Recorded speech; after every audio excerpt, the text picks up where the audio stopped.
If you are what you think about, then you have to start getting real careful about what you think about. Now, you have to start this with being cautious about every conversation that you have with your friends, with your relatives, with your mother, with your husband, with your children, that focuses on what's missing in your life.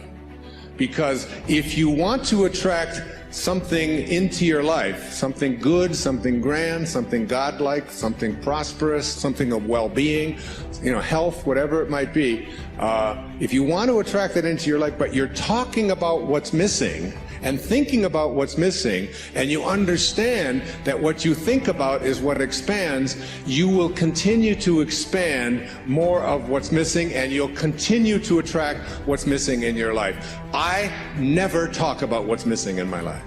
I only put my attention on what I intend to create. And I have shifted it. And I learned this lesson a long time ago, but the place that it probably expresses it better than any is Esther and Jerry Hicks' book, Ask and It Is Given.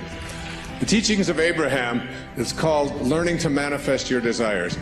More than anything, I think they're the greatest, among the really greatest teachings on the planet today. And I know Esther and Jerry, I know them well, I've been with them on many occasions. It's about practicing this idea of not putting your thoughts on what is missing and shifting it to, it's on its way. It's on its way. It's on its way. 4 words, just get them tattooed someplace inside of you.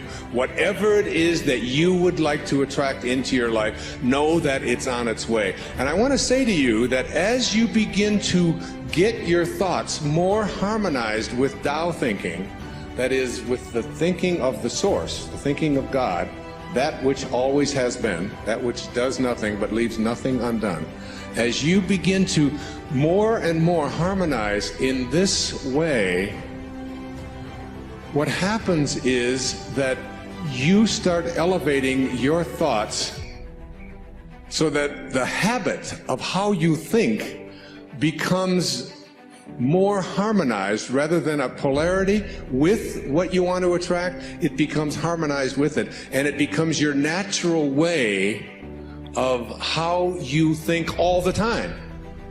And you start then beginning to teach your children the same way of thinking. So you just catch them when they start saying things like, oh, with my luck it won't work out. Why have any of us ever learned to say, with my luck, and having it mean things aren't going to work out?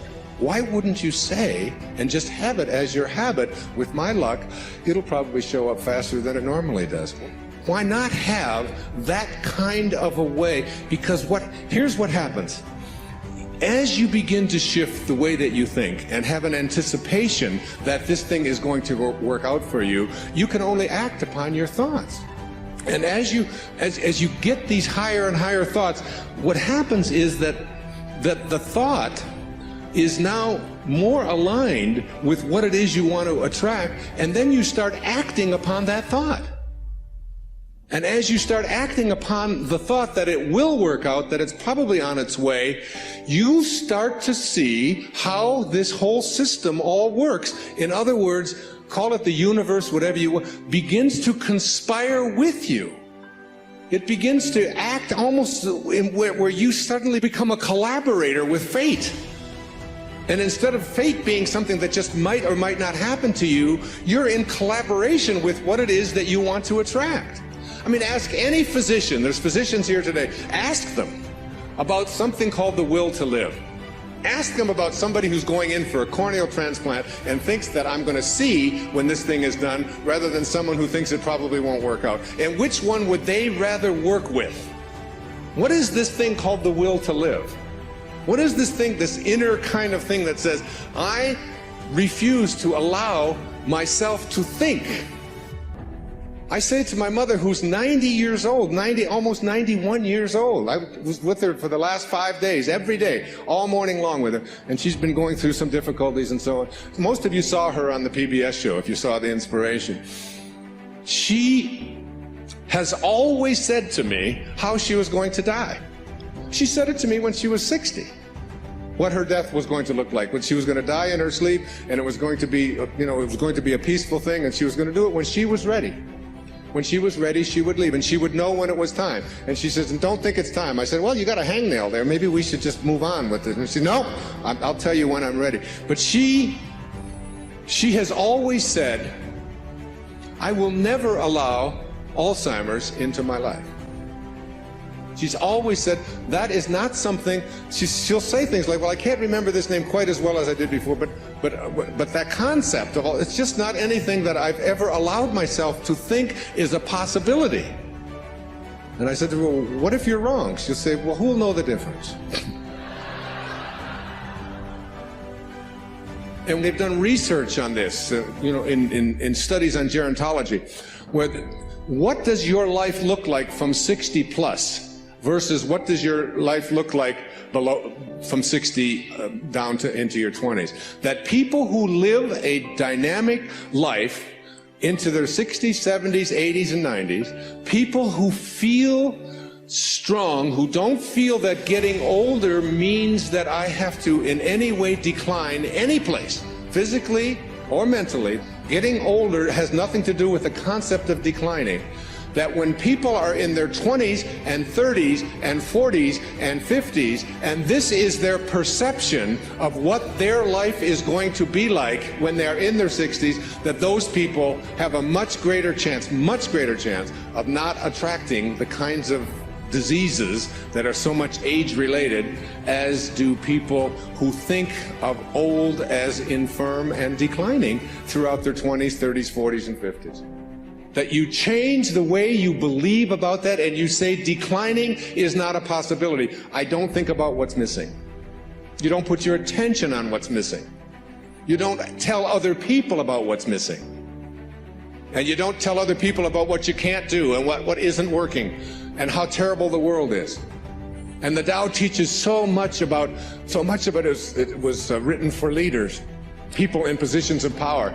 But I've translated all of that into your own level of leadership. And the great leaders are the ones who eschew violence. You have got to get yourself to a place where you don't allow yourself to have violent thoughts come into your consciousness. That means you got to watch the movies you're watching. That means the games that your children are playing, video games, have got to be monitored and removed when they have violence built into them. It means that you don't watch the news and you don't read the stories, endlessly reaffirming what a terrible place this world is. It is not a terrible place. It's a perfect place. It's a beautiful place. There are just some leaders who are connected to Tao and others who are not. And we can create the kind of world that we want to create when enough of us begin to say, not part of my consciousness. Nope, I don't buy gossip. No, I don't buy violence. No, I don't have anything to do with that. And you just turn the channel, you turn it off. I pick up a Time magazine when I get on a flight and I go through and I say, I won't read the stories that involve killing. I won't read this. I don't need to hear any more about any more people blowing themselves up. I don't need to continue to have that as a part of my consciousness because I want to be someone who radiates out God-realized thinking. That's what I want to do.